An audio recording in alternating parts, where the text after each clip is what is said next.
Peu connue en Occident, la grande saga Megami Tensei fait pourtant partie de la sainte trinité des RPG japonais, aux côtés des séries Dragon Quest et Final Fantasy. Célébrant son 30e anniversaire cette année, la série créée par Atlus a généré un nombre hallucinant de spin-offs, certains étant même devenus des séries à part entière. Cet épisode de Retro & Magic se concentrera toutefois sur la saga principale Megami Tensei et Shin Megami Tensei, dont les épisodes restent pour la plupart inédits en dehors du Japon.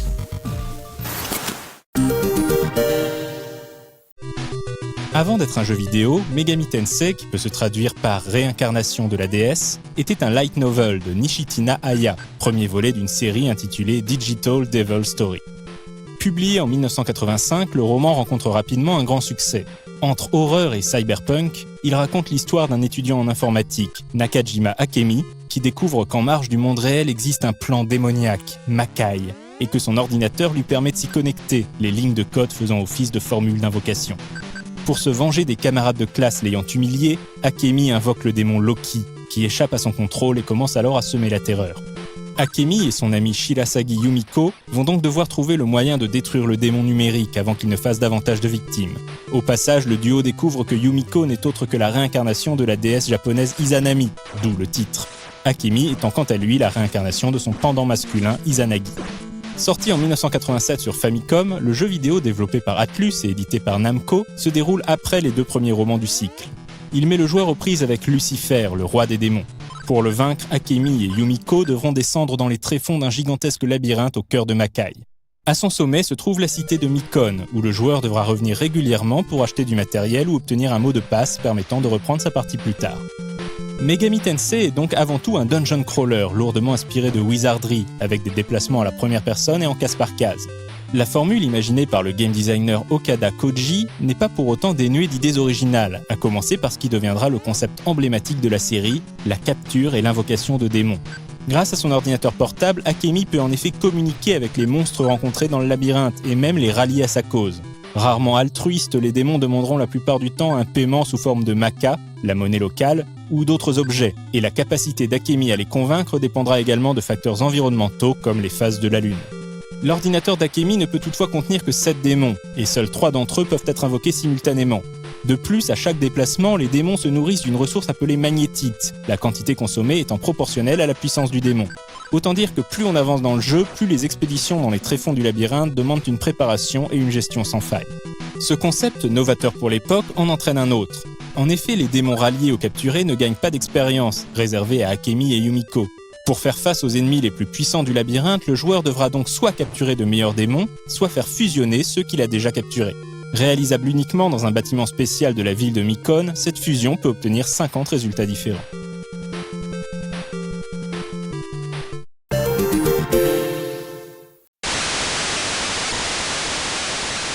Trois ans après la sortie de Megami Tensei, Namco demande à Atlus de réaliser une suite. Il ne s'agit toutefois plus d'une adaptation d'un roman de Nishitina Aya, mais d'un univers original créé spécialement pour le jeu.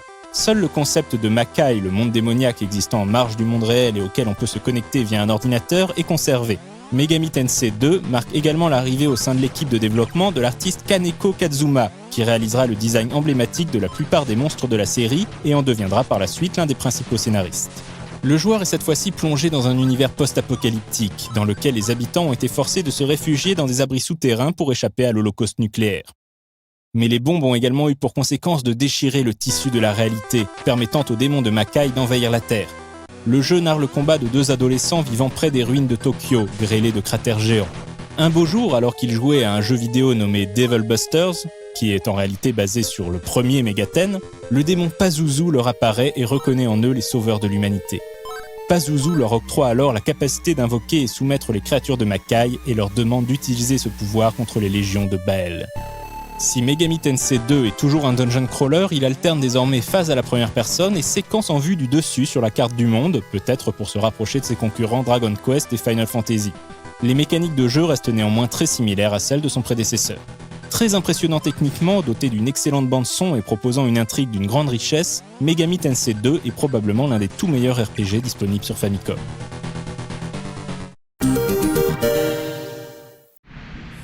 En 1995, Atlus réalisera un remake des deux premiers Megaten pour Super Famicom, sous le nom Kyūyaku Megami Tensei, que l'on peut traduire par Réincarnation de la déesse, l'Ancien Testament.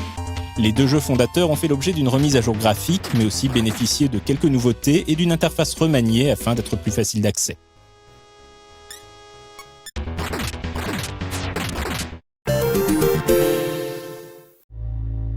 Entre-temps, Atlus a acquis l'intégralité des droits de Megami Tensei auprès de Namco et peut donc développer la série dans la direction de son choix. Cet événement est comme une renaissance pour la marque, qui fait son retour en 1992 sur Super Famicom sous un nouveau nom, Shin Megami Tensei. Atlus joue sur le double sens de Shin en japonais, pouvant signifier à la fois véritable et nouveau, selon le caractère choisi pour l'écrire. Atlus indique donc qu'il s'agit d'un nouvel épisode, tout en affirmant son statut de seul et unique maître à bord. Le jeu sort d'abord sur la 16 bits de Nintendo, mais connaîtra de multiples portages par la suite, notamment sur PC Engine CD-ROM et Mega CD, et fera plus tard l'objet d'un remake amélioré sur PlayStation. Les bases du gameplay des versions Famicom sont conservées. On retrouve bien évidemment le système de négociation, invocation et fusion de monstres, mais Atlus enrichit la formule avec un nouveau concept, la notion d'alignement. Les démons rencontrés peuvent en effet servir l'ordre ou le chaos, et le joueur sera libre de suivre l'une ou l'autre voie à moins qu'il ne choisisse l'équilibre. Ces choix conduiront à plusieurs fins différentes. En raison de ces alignements, les créatures appelées démons dans Shin Megaten forment désormais un joyeux fourre-tout incluant des fées, des entités mythologiques, des cryptides et autres légendes urbaines, ou même des anges. Tous peuvent toutefois être soumis par la puissance de l'informatique. Le scénario de Shin Megaten, empreint de mysticisme et ponctué de questionnements philosophiques et religieux, est aussi fascinant qu'il est difficile à résumer. Un informaticien génial, Steven, inspiré par Stephen Hawking, a créé un programme capable d'invoquer des démons et l'a diffusé sur le net. Les invocations de démons hors de contrôle se multiplient à Tokyo, et les Américains décident d'intervenir, déclarant la loi martiale. Un général japonais, Goto, décide de s'allier aux démons pour chasser les Américains et prendre le contrôle de tout le Japon. Le héros, dont le nom est choisi par le joueur, se retrouve pris entre ces deux feux, ce qui le conduira à s'allier avec l'héroïne, une jeune fille dirigeant un mouvement de résistance cherchant à empêcher une escalade du conflit. Malheureusement, en cours de jeu, les Américains décident de stopper les plans de Goto par un bombardement nucléaire, tout en subtilité. C'est après l'apocalypse atomique que la véritable aventure commence. Le héros et l'héroïne vont croiser la route de deux autres élus, le héros de l'ordre et le héros du chaos, servant respectivement les plans des anges et de Lucifer. Le héros va donc devoir choisir à qui s'allier et déterminer par ses choix et ses actes le futur de la Terre. Instaurera-t-il le royaume millénaire et quelque peu totalitaire voulu par les serviteurs de l'ordre, ou un monde plongé dans l'anarchie comme le désirent les forces du chaos? Ou bien cherchera-t-il à vaincre à la fois anges et démons pour rendre la Terre aux humains? Bien qu'il ne soit pas exempt de défauts, Shin Megaten remportera un franc succès, captivant toute une génération de joueurs japonais.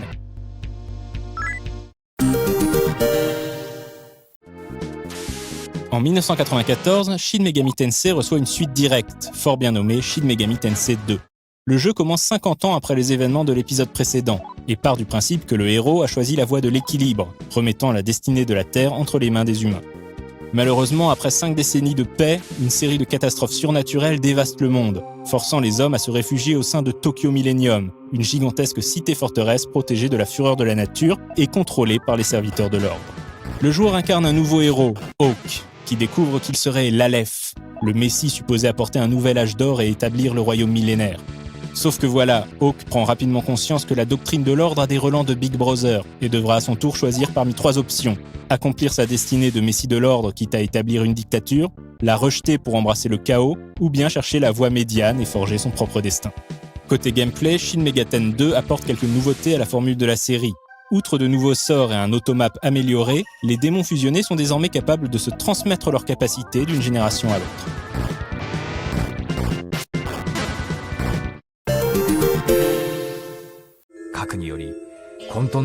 Au début des années 2000, Atlus tente de décliner Shin Megami Tensei sous forme de MMORPG, avec Shin Megami Tensei 9 qui sortira sur Xbox en 2002. Le titre fait référence aux 9 alignements proposés par le jeu, l'ordre, le chaos, l'équilibre et leurs différentes combinaisons. Le jeu se déroule en parallèle au premier Shin Megami Tensei. Tokyo a été détruite par une explosion atomique, mais la ville a été recréée en réalité virtuelle. Les survivants du cataclysme passent désormais le plus clair de leur temps immergés dans ce monde numérique, qui se retrouve toutefois infiltré par les démons. Malheureusement, Shin Megami Tensei 9 ne rencontrera qu'un succès d'estime, sans doute dû en grande partie à l'échec de la Xbox au Japon.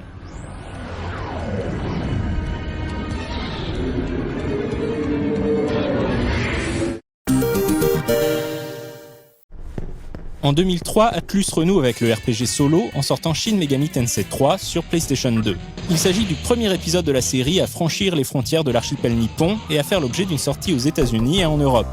Sous-titré Nocturne au Japon et aux États-Unis, le jeu sortira en Europe sous le nom Shin Megami Tensei Lucifer's Call, dans une version intégralement traduite en français. Il s'agit en réalité de l'édition Maniacs du jeu, une sorte de Director's Cut sortie au Japon en 2004 et proposant de nouveaux donjons et la présence de Dante de Devil May Cry en personnage bonus. Lucifer's Call représente un gros changement par rapport aux précédents épisodes de la série, à commencer par la direction artistique, adoptant des graphismes en 3D cel shading. La vue à la première personne à la Wizardry disparaît également au profit d'une vue à la troisième personne. Le système de combat, s'il demeure au tour par tour, incorpore désormais un système appelé Press Turn, qui permet de multiplier les actions possibles dans un même tour en attaquant par exemple les points faibles de l'ennemi, rendant les combats très dynamiques. Bien que remanié, on retrouve bien sûr la marque de fabrique de la série, le système de discussion et négociation avec les démons pour les convaincre de se rallier aux joueurs.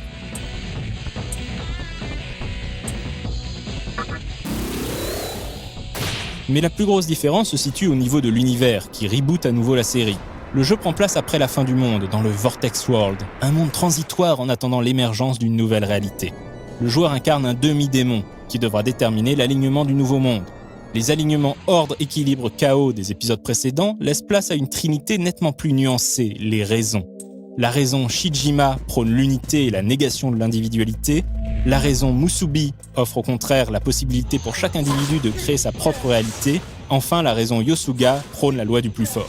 Avec ce système, Shin Megami Tensei 3 évite tout manichéisme et propose des protagonistes et antagonistes aux motivations complexes. Shin Megami Tensei 3 s'avère un excellent RPG, très bien réalisé, qui donnera un bon coup de jeune à la série.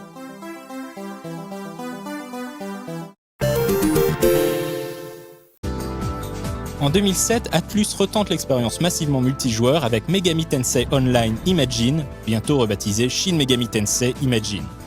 Il devait originellement s'agir d'un portage de Nine sur PC, mais le projet se transformera finalement en tout nouveau jeu. Imagine prend place entre la fin de Shin Megami Tensei et le début de Shin Megami Tensei 2, dans une cité-forteresse nommée Shinjuku Babel, que les joueurs devront défendre contre les machinations des puissances de l'ordre et du chaos. Les joueurs sont appelés Demon Busters, en clin d'œil aux Devil Busters de Megami Tensei 2 sur Famicom.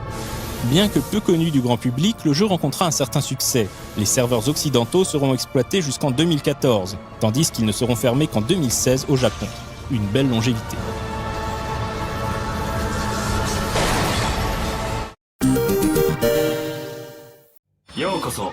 Shin Megami Tensei fera l'objet d'un épisode un peu à part sur DS en 2009, Shin Megami Tensei Strange Journey.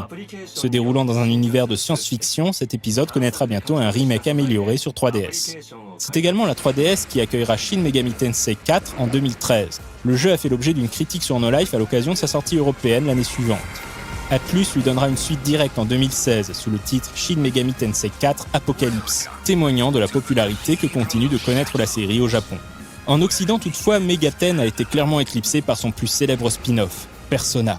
Et ça tombe bien car Persona sera le sujet du prochain épisode de Retro & Magic. If I'm going to die, I want to die now when my life is at its peak.